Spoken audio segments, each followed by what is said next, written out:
ગુજરાત ગૌરવ દિન 1 મે 2025ના ઉપલક્ષમાં લોકાર્પણ અને ભૂમિપૂજન તથા શસ્ત્ર પ્રદર્શન કાર્યક્રમમાં આપણી સૌની સાથે મંચ ઉપર ઉપસ્થિત મારા સાથી મંત્રી શ્રી કુબેરભાઈ ડિંડોર, ગુજરાત વિધાનસભાના ઉપાધ્યક્ષ શ્રી જેઠાભાઈ આહિર, મંત્રી શ્રી જગદીશભાઈ વિશ્વકર્મા, પંચમહાલ જિલ્લા પંચાયતના પ્રમુખ શ્રીમતી રેણુકાબેન ડાયરા, રાજ્યસભાના સાંસદ ડોક્ટર જસવંતસિંહ પરમાર, સાંસદ શ્રી રાજપાલસિંહ જાદવ, મારા સૌ સાથી ધારાસભ્ય શ્રી સીકે રાહુલજી, જયેન્દ્રસિંહ પરમાર, શ્રીમતી નિમિષાબેન સુથાર, શ્રી ફતેહસિંહ ચૌહાણ, રાજ્યના મુખ્ય સચિવ શ્રી પંકજકુમાર જોશી, પંચમહાલ જિલ્લાના ભારતીય જનતા પાર્ટીના પ્રમુખ શ્રી મયંકભાઈ દેસાઈ, જિલ્લાના પ્રભારી ડોક્ટર ભરતભાઈ ડાંગર,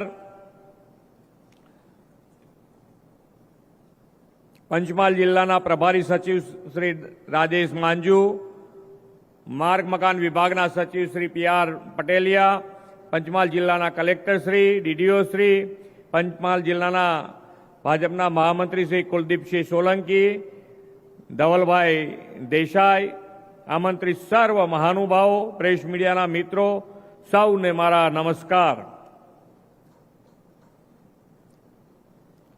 65માં ગુજરાત ગૌરવ દિવસની સૌને ખૂબ ખૂબ શુભેચ્છાઓ. 1 મે 1960ના દિવસે ગુજરાત બૃહદ મુંબઈથી અલગ થઈને ભારતના નકશે નવા રાજ્ય તરીકે સ્થાન પામ્યું.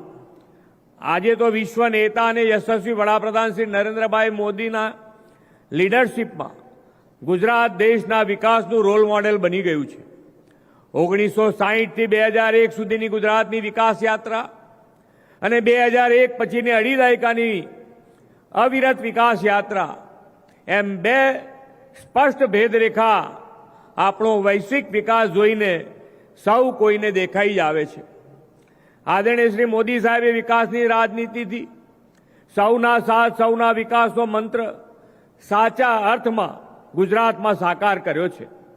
ગરીબ, વંચિત, છેવાડાના માનવીને વિકાસ આયોજનમાં કેન્દ્ર સ્થાને રાખીને મોદી સાહેબે યોજનાઓ બનાવી તેનું 100% અમલીકરણ કરાવ્યું છે. આપણે વિશ્વભરમાં ગરવા ગુજરાતી તરીકે ઉન્નત મસ્તકે ઊભા રહી શકીએ છીએ તેવો વિકાસ મોદી સાહેબના નેતૃત્વમાં પાછલા અઢી દાયકામાં થયો છે.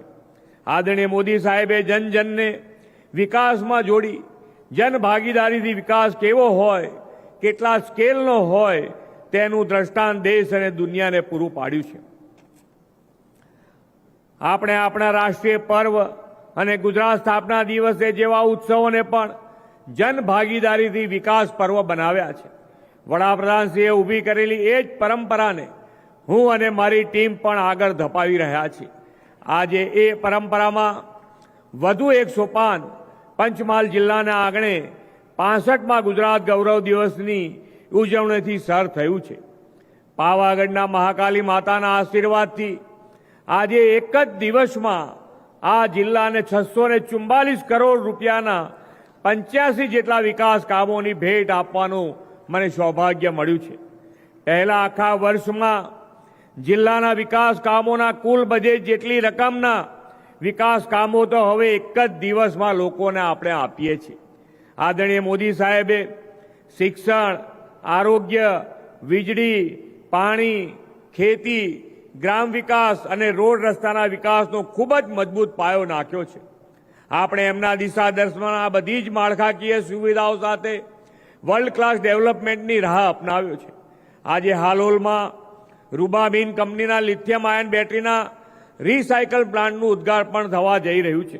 વડાપ્રધાન શ્રી નરેન્દ્રભાઈ મોદીએ પર્યાવરણ અનુકૂળ અને ઝીરો વેસ્ટ મેનેજમેન્ટનો જે વિચાર આપ્યો છે તે અહીં સાકાર થવાનો છે. શ્રી મોદી સાહેબના દિશા દર્શનમાં make in India, make for the વર્લ્ડની ઇકોસિસ્ટમ ગુજરાતમાં વિકસી છે. એ દિશામાં હજુ ગઈકાલે જ જર્મનીની કંપની ટુઝલર દ્વારા સાણંદમાં ટેક્સટાઇલ ઉદ્યોગ મશીનરીનો પ્લાન્ટ કાર્યરત થયો છે. આ પ્લાન્ટની વિશેષતા એ છે કે આખા વર્લ્ડમાં આ કંપની દરેકે દરેક દેશમાં છે, એ યુએસએમાં હોય, ચાઇનામાં હોય કે બીજા દેશમાં હોય, પણ સૌથી મોટો અને લેટેસ્ટમાં લેટેસ્ટ પ્લાન્ટ ભારત અને ભારતમાં પણ ગુજરાત રાજ્યમાં કાલે અહીંયા આગળ શરૂ થયો છે. એ આપણા માટે ગૌરવની વાત છે.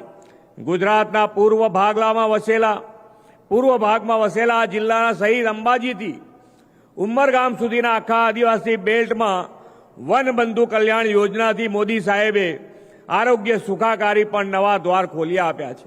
મોદી સાહેબે આ આદિવાસી દીકરા દીકરીઓના ઉચ્ચ અભ્યાસ સાથે આદિજાતિ પ્રદેશના આરોગ્યની સેવાઓ પણ ખાસ પ્રાથમિકતા આપી છે. જિલ્લા મથકે તો સિવિલ હોસ્પિટલ હોય, પણ દૂર દરાજના ગામોના લોકોને ઇમરજન્સીમાં જિલ્લા મથક જવું ન પડે અને નજીકમાં શ્રેષ્ઠ આરોગ્ય સેવા મળે તેવો અભિગમ વડાપ્રધાનશ્રીની પ્રેરણાથી આ સરકારે અપનાવ્યો છે. સામૂહિક આરોગ્ય કેન્દ્રને અપગ્રેડ કરીને 10 જેટલા વિવિધ રોગ નિષ્ણાત ડોક્ટરોની સેવા મળે તેવી સબ ડિસ્ટ્રિક્ટ હોસ્પિટલ બનાવી રહ્યા છે. મોરવા હડફમાં પણ 18.44 કરોડના ખર્ચે 100 બેડની આવી સબ ડિસ્ટ્રિક્ટ હોસ્પિટલ પંચમહાલના ગ્રામીણ લોકોની સેવામાં કાર્યરત થવાની જ તેનું આજે આપણે ખાતમુહૂર્ત કર્યું છે. હોસ્પિટલો અને આરોગ્ય મંદિરોની સાથે જ વડાપ્રધાનશ્રીએ સૌના આરોગ્યની સંભાળ માટે યોગથી આયુષ્યમાનનો અભિગમ અપનાવ્યો છે. આયુષ્યમાન ભારત પ્રધાનમંત્રી જન આરોગ્ય યોજનાનો લાભ ગરીબ અને મધ્યમ વર્ગીય પરિવારોને સરળતાએ મળે છે. આખા રાજ્યમાં 4.77 લાખથી વધુ લોકોની આયુષ્યમાન ભારત હેલ્થ એકાઉન્ટમાં નોંધણી થઈ છે. આરોગ્યની સુખાકારી ઉપરાંત આદિજાતિ વિસ્તાર સહિત છેક ગ્રામીણ સ્તર સુધી પાકી સડક અને કનેક્ટિવિટી મળે તે માટે વડાપ્રધાનશ્રીએ સુનિશ્ચિત કર્યું છે. તેમના દિશાદર્શનમાં આપણે પણ રોડ નેટવર્ક અને ઇન્ફ્રાસ્ટ્રક્ચર વધુ વ્યાપક બનાવતા જઈએ છીએ. આદિજાતિ વિસ્તારમાં પ્રધાનમંત્રી ગ્રામ સડક યોજનામાં બનાવેલા 171 રસ્તાઓના રીસર્ફેસિંગ માટે 250 કરોડ રૂપિયાના કામોની સૈદ્ધાંતિક મંજૂરી આપણે આપી છે. એટલું જ નહીં, ભારે ટ્રાફિક અને વાહનોની વધુ અવરજવર ધરાવતા રસ્તાઓ માટે હાઈ સ્પીડ કોરિડોર વિકસાવીને વધુ સંગીન કનેક્ટિવિટી આપવાની આપણી નેમ છે. આ વર્ષના બજેટમાં આવા 12 જેટલા ગરવી ગુજરાત હાઈ સ્પીડ કોરિડોર વિકસાવવાનું આયોજન કર્યું છે. પંચમહાલ જિલ્લાના સંતરામપુર મોરવા હડપ રોડને ગરવી ગુજરાત હાઈ સ્પીડ કોરિડોર બનાવવા બજેટમાં 670 કરોડ રૂપિયાની મંજૂરી કરવામાં આવી છે. હાઈ સ્પીડ કોરિડોર બની જશે એટલે અંદાજે 3 લાખથી વધુ ગ્રામીણ નાગરિકોને રાજસ્થાન, માનગઢ, એમપી અને એસઓયુ જવા માટેની સુદૃઢ કનેક્ટિવિટી મળશે. એટલું જ નહીં, કાલોલ બાયપાસને 4 લેન કરવાની કામગીરી માટે પણ 110 કરોડ રૂપિયા મંજૂર કર્યા છે. વડાપ્રધાન શ્રી મોદી સાહેબે એક વાત સ્પષ્ટપણે માને છે કે પાણી જ વિકાસનો આધાર છે. આદિજાતિ વિસ્તારમાં જ્યાં ડુંગરાળ વિસ્તાર છે તેવા ગામોમાં પણ પીવાનું અને સિંચાઈનું પાણી પૂરતા પ્રમાણ મળે તેની ચિંતા તેમણે કરી છે. આવા વિસ્તારોમાં લિફ્ટ ઇરિગેશનથી પાણી લિફ્ટ કરીને ઊંચાઈવાળા વિસ્તારોમાં પહોંચાડવાનો આયામ તેમણે અપનાવ્યો છે. આ જિલ્લાના 9 ગામોમાં 13 તળાવોથી પાનમનું પાણી 1250 હેક્ટર વિસ્તારમાં પહોંચાડવા 31 કરોડ રૂપિયાના કામોનું આજે ખાતમુહૂર્ત કર્યું છે. વડાપ્રધાન શ્રી મોદી સાહેબે રાજ્યનો કોઈ પણ વિસ્તાર સર્વગ્રાહી વિકાસથી બાકાત ન રહી જાય તેનું ફૂલ પ્રૂફ આયોજન કર્યું છે. આપણે એ આયોજનને તેમના દિશાદર્શનમાં તેજ ગતિએ આગળ ધપાવીને વિકસિત ભારત 2047 માટે વિકસિત ગુજરાત બનાવવું છે. વડાપ્રધાનશ્રીએ ભારતને 2047માં વિકસિત રાષ્ટ્ર બનાવવાનો સંકલ્પ કર્યો છે. તેમાં આદિજાતિ સહિત સૌના સર્વાંગી વિકાસને પ્રાધાન્ય આપીને ગુજરાતનો વનબંધુ સમાજ પણ અગ્રેસર રહે તેવો તેમનો નિર્ધાર છે. વડાપ્રધાનશ્રીએ વિકસિત રાષ્ટ્રના નિર્માણ માટેના 9 સંકલ્પો આપ્યા છે. એ 9 સંકલ્પો આપ જાણતા હશો, પણ 2-3 સંકલ્પો કહું તો કે ભાઈ જેટલું વરસાદનું આપણે જે પાણી વાપરી રહ્યા છે, ભવિષ્ય માટેનો પણ આપણે એનો ચિંતા કરવી જોઈએ કે આપણે જે પાણી વાપરી રહ્યા છીએ ભવિષ્યમાં પણ આપણી આગળની પેઢીને મળતું રહે એના માટે વરસાદનું ટીપે ટીપું પાણી કેવી રીતે બચાવી શકાય એ અંતર્ગત કેચ ધ રેઇન અંતર્ગત પાણી બચાવવાનો સંકલ્પ પણ આપણે કરવો જોઈએ. જે પ્રમાણે અત્યારે ગરમીથી માંડીને વરસાદ પણ જે રીતે પડી રહ્યો છે એ પેટર્ન બદલવી હશે તો એના માટે પણ ગ્રીન કવરેજ વધારવું પડશે. આપણે ગ્રીન કવરેજ વધારવા માટે એક પેડ માં કે નામ અંતર્ગત દરેક જણ એક ઝાડ ઓછામાં ઓછું વાવે. વધુ જેટલા વાવવા હોય એટલા વાવે, પણ એક ઝાડ તો જ્યાં જગ્યા આપણને મળતી હોય ત્યાં એક ઝાડ અવશ્ય વાવવું જોઈએ. અને આપણા સ્વભાવમાં આપણને સ્વચ્છતા ગમી છે તો આપણે આ સ્વચ્છતા આપણા સંસ્કારમાં પણ લાવીએ અને આપણે સ્વચ્છતા માટે આગ્રહ અને દુરાગ્રહી બનીએ એ આપણા રોજિંદા જીવનમાં થવું જોઈએ.